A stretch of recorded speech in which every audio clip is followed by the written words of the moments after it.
আচাৰ বনাবলৈ এয়া মই জলফাইখিনি আজি কাটি এটা ৰ'দত শুকুৱাই লৈছিলোঁ।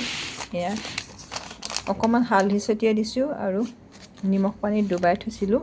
তাৰপিছত মই কাটি ল'লোঁ, এয়া ৰ'দত দি পেলাই আনিছোঁ। বগা সৰিয়হ অলপ ভিনেগাৰ পানীত তিয়াই লৈছোঁ। ভিনেগাৰ দি থ'লে মানে আচাৰখিনি ভাললৈ থাকে বহুত দিনলৈ। সেয়ে পানী ব্যৱহাৰ নকৰিব। পানী ব্যৱহাৰ কৰিলে আচাৰখিনি ভেঁকুৰি ধৰা সম্ভাৱনা থাকে। এতিয়া লৈছোঁ কেইটামান শুকান জলকীয়া, 2 চামুচ জিৰা, 2 চামুচ ধনিয়া আৰু 2 চামুচ চফ গুটি লৈছোঁ। লগতে এচামুচ কালজিৰা আৰু এচামুচ জনি লৈছোঁ। এইখিনি এতিয়া কেৰাহী এখনত ভাজি লওঁ।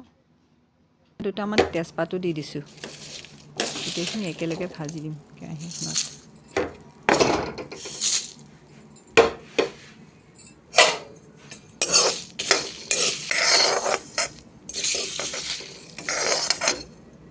এতিয়া মছলাখিনি মিক্সিত তেজপাত পখিলাও দিছোঁ, জলকীয়া তেজপাত চব একেলগে মিক্সিত পিচি লওঁ।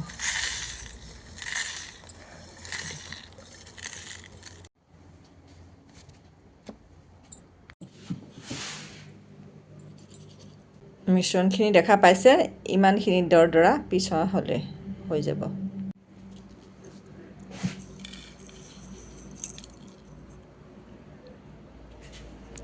এতিয়া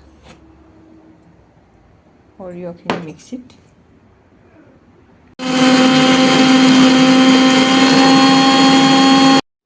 তেলখিনি উতল অহাত এতিয়া পাঁচফোৰণ কেইটামান দি লৈছোঁ।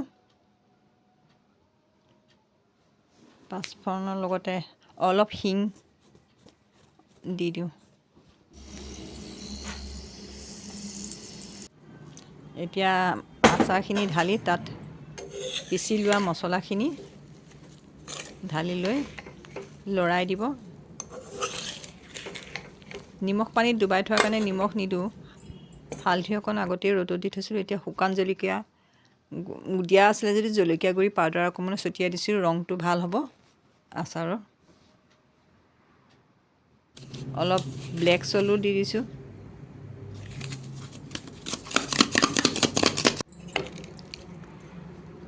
এয়া দেখিছেনে আচাৰখিনি দেখিবলৈ কিমান ধুনীয়া হৈছে। এতিয়া কেৰাহীত গোটেইখিনি লৰাই লৈ অলপ ঠাণ্ডা হ'লে বটল এটাত ভৰাই থওঁ।